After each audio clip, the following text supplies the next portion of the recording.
Hello, lovely world. Today I again brought something fancy for you.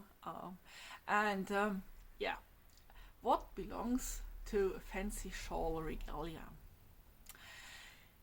Yeah, normally outside of the Native American community, normally Native Americans are associated with leather dresses like this one here, for example. Um, but today's people, they are living in today's world, and this world has moved, and these cultures are very vivid and they are very evolving, and this is a very cool thing because they are living cultures. And for this, Native Americans today go to powwows and dance on powwows, and powwows are dancing events, mostly going on to be not just for an exhibition but for contest dancing.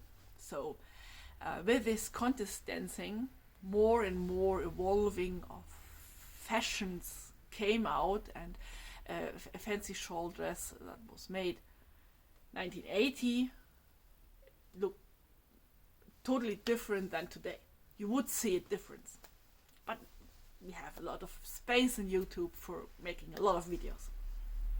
So, yeah, fancy shawl dress, as I said, is a very this dance is very young. It developed in the 1930s, 1940s, something around, and this normally at that time the ladies were dancing with a fancy feather dance with the men, but it was around that time when a lady won a contest, and the men were really offended because they said, okay, it's a very old dance, and it's our dance, and you are not allowed to dance here anymore. So the ladies simply said, okay, then we do our own thing. And they developed in a traditional way. A lot of ladies in the old time with the leather dresses were wearing, when they danced, shawls around their body. So simply to cover up, or when they had no dance dress, that they covered it up, and with this shawl, sometimes shawls that were had designs on them, and embroideries on them, and so on. So these ladies took this over and made their own thing. Very simple. Yeah, and from this, the modern fancy shawl outfit developed. And I want to show here just a very small glimpse of what belongs to such an regalia. First of all, moccasins. Okay, now you need some shoes. It should be normal. But then you have on your legs, you have the leggings. Oops, I have got some here. This are applique work, and they are closed. I think in the back. Yeah, in the back. I have some other here. Oops. These are from a girl's outfit that was made at Nakota Nation and from Stony people, and these are also made with this velcro at the back. Oops. Here you see where the moccasin, the front of the moccasin is. So that's why it's not straight. And this is for your leg, for ladies' leg. As I said, this is a ladies' dance now.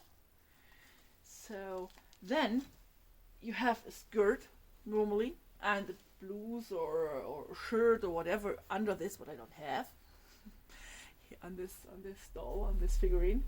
And later on, what's what this dance really makes is the shawl from the back.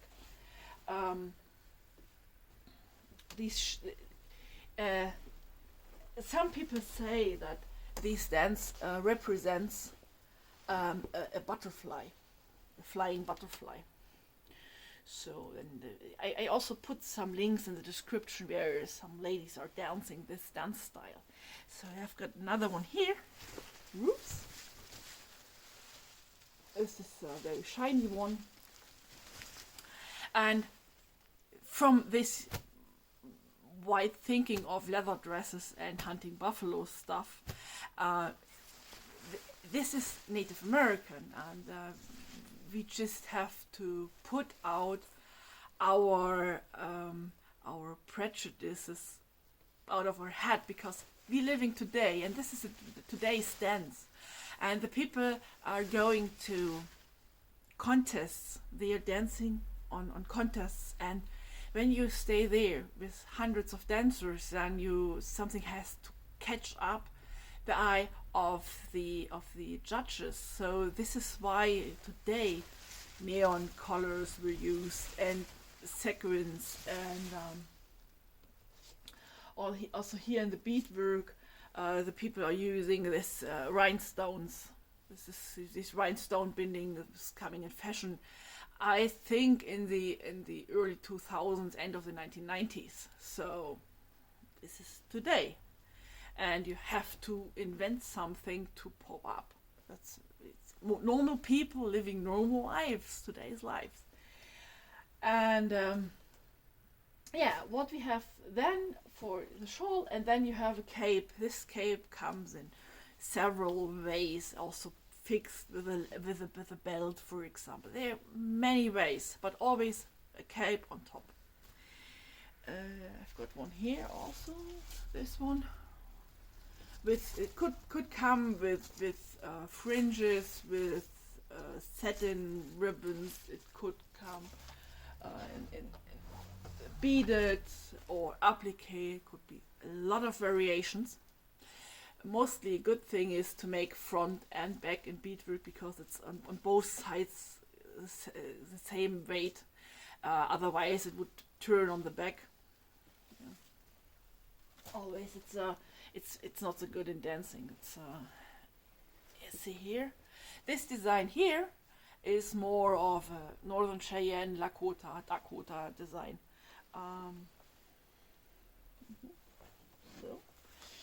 This one here is a different way of beadwork. This is a lane stitch.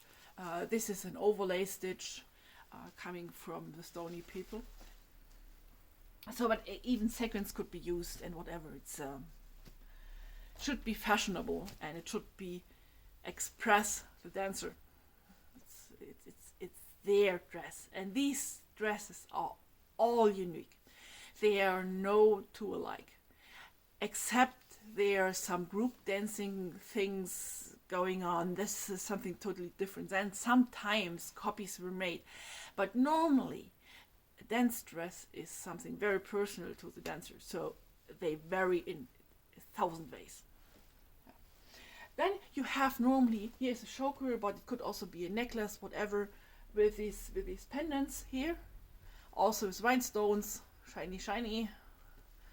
And this is for the braids, for the hair. And these could also be some ribbons. It could be otter pelts, just strips off. They were really long pelts. Whatever. There are many variations. And then you normally have for your back of your head a beret. And here normally a feather is at the back, is attached to, it could be a tail feather, it could be also some plums, some fluffy feathers. These fluffy feathers are normally associated with more with the female dancers or female attire. So then you also have something like this, earrings, or something like also all in the same designs, all should fit together. That's mostly common, that these outfits are very fitting, and the designs are very similar on all parts. So yeah, and what I have got here, it's like a headband. It's one like this, and it's fixed here. I've fixed it here with some combs. These combs are in the hair, so you cannot lose it. It stays where it should stay.